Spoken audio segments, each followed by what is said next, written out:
Bonjour à tous. Alors, enfin, il se passe des choses sur le marché. Vous voyez que l'euro-dollar, depuis qu'on s'est parlé la dernière fois, continue de s'effondrer. On arrive maintenant sur le support à 1,08, ce qui fait que notre blé est toujours plus attractif de par sa valeur en euros qui se déprécie. Donc cette baisse de l'euro-dollar renvoie une hausse de toutes les matières premières, engrais, céréales d'importation type soja, etc. Donc, qu'est-ce qui se passe au final? On avait un grand support depuis très longtemps à 182. Vous voyez, depuis 10 jours, je vous avais rien donné parce que on n'a jamais passé. Et enfin, hier soir, on est passé au travers. Et donc, c'est un niveau très important. On a clôturé à tout près des 185 euros. Et donc maintenant, on va probablement tenter une hausse, j'espère, jusqu'à ce niveau de 190. Donc tous les espoirs sont permis. Bon, il y aura probablement une correction à un moment ou à un autre, mais ça y est, le départ est donné et on revient sur des prix plus supérieurs comme on avait en juillet-août. Ça, c'est la bonne nouvelle. En maïs, par contre, le marché n'a pas répercuté. Vous voyez ici, maintenant, je suis passé sur l'échéance janvier 2016 que le novembre va clôturer aujourd'hui ou demain. Et donc, là, on a une barre à 175. Bon, c'est positif ce qui s'est passé hier, parce que vous voyez que ça faisait un certain temps qu'on n'avait pas évolué au-dessus de la moyenne mobile mensuelle, la moyenne mobile 20 jours.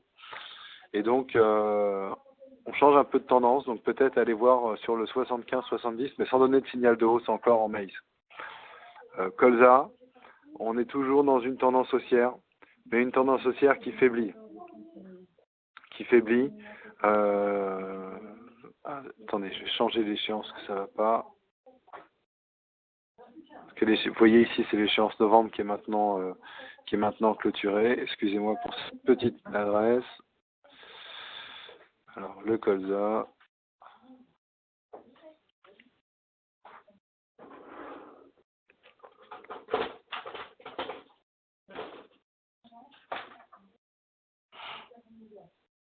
Voilà.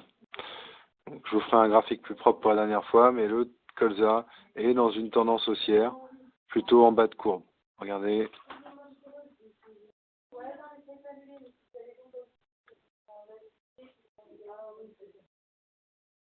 Voilà.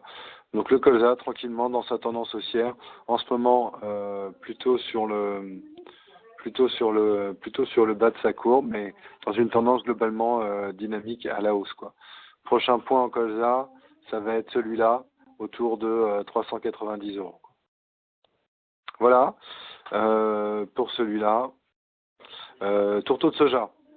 Tourteau de soja.